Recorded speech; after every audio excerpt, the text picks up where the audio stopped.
Oke, selanjutnya tentang kebersihan jiwa. Kalau tadi kan yang baik-baik, yang jelek-jelek tolong jangan masuk. Yang pertama apa? Ambisi. Ambisi berarti mengikatkan kenyamananmu pada apa yang dikatakan atau dilakukan orang lain. Orang yang berambisi itu kan targetnya biasanya keluar dari dirinya. Kesuksesan yang bergantung pada orang lain. Kamu tidak akan ketemu apa yang kamu ambisikan. Hidup yang penuh ambisi tidak akan nyaman karena bergantung pada yang di luar diri. Bersenang-senang berarti mengikatkan kenyamananmu pada sesuatu yang terjadi pada dirimu. Bersenang-senang juga begitu, tergantung pada mood tadi, tergantung pada suasana hati. Itu juga kamu tidak akan bersih jiwamu kalau inginnya senang-senang terus. Kejernihan jiwa adalah tadi kebersihan, kebebasanmu dari yang di luar diri. Jangan tertipu oleh dua hal ini selanjutnya. Celaan dan pujian tidak memiliki efek yang sejati. Kalau engkau melakukan kebaikan, dicela atau dipuji orang, tidak akan mengefek pada kebaikan itu. Kebaikan tidak akan jadi jelek meskipun dia dicaci orang. Dan sebaliknya, kejelekan juga tidak akan jadi baik meskipun dia dipuji-puji.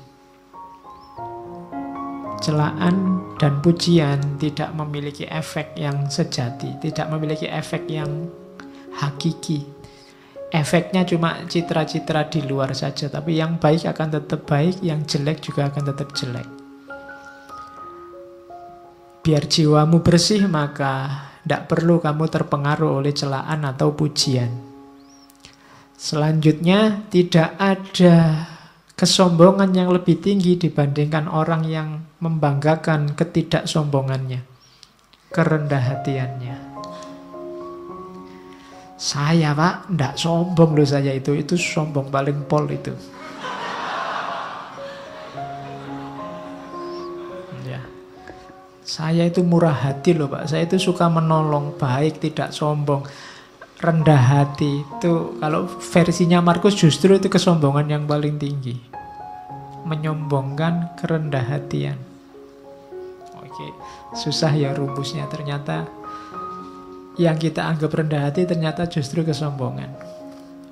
Kemudian jangan kotori jiwamu dengan kemarahan.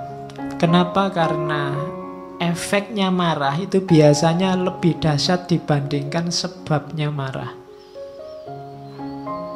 Kamu marah karena temenmu minjem motormu ndak pamit. Kemarahanmu kamu ungkapkan dalam bentuk apa? Itu biasanya efek dari kemarahan ini lebih dahsyat daripada sekedar motormu tadi nggak bisa kamu pakai karena dipinjam sebentar. Jadi hati-hati dengan kemarahan. Makanya ketika kamu tiba-tiba dilanda kemarahan, karena dapat tunjuknya dari hadis itu, kalau kamu pas berdiri duduklah, kalau pas duduk ya berbaringlah. Maksudnya apa? Jangan melakukan apa-apa dulu, karena kamu sedang gelap. Karena efeknya nanti pasti akan kamu sesali. Semua tindakan yang didasari oleh kemarahan akan kamu sesali. Bahkan lebih kamu sesali nanti dibandingkan sebabnya. Itu makanya balas dendam itu dilarang. Kenapa? Balas dendam itu kan karena orang marah, ingin membalas. Itu biasanya balas dendam lebih dahsyat daripada sebabnya. Terus yang dibalas ingin balas lagi. Saling marah itu yang bikin peradaban kita gelap. Kamu dicaci maki orang, dibikinkan fitnah, dibikinkan hoak, kan terus kamu mangkel, terus kamu balas. Emangnya cuma lu yang bisa bikin hoak, aku juga bisa. Terus akhirnya podo rusak. Nah, jiwamu jadi tidak bersih. Terus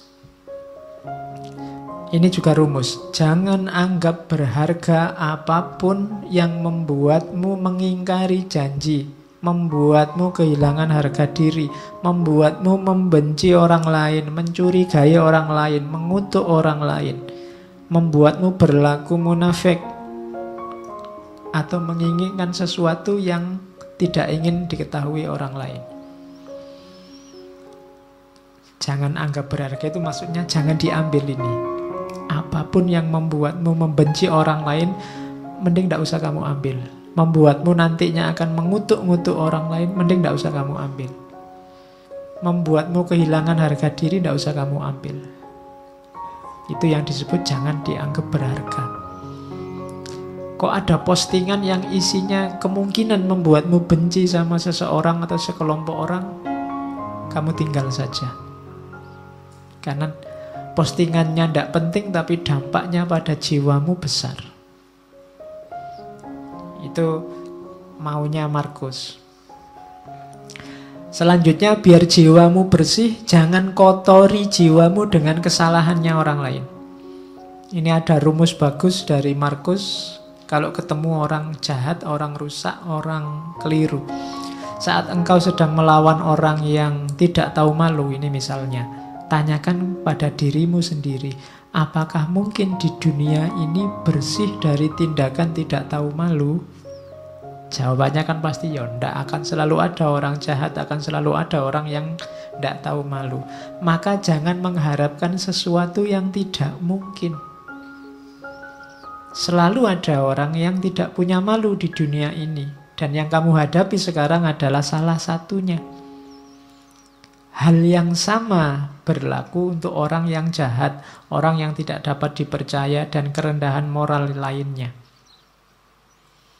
Jadi ini menyuruh kita untuk jangan mengotori jiwa dengan kemarahan, kebencian, ketidaksukaan, intoleransi pada orang lain yang kamu anggap keliru atau kamu anggap jahat. Pertanyaannya gampang, apa mungkin di dunia ini orangnya baik semua, soleh semua? Kan tidak mungkin.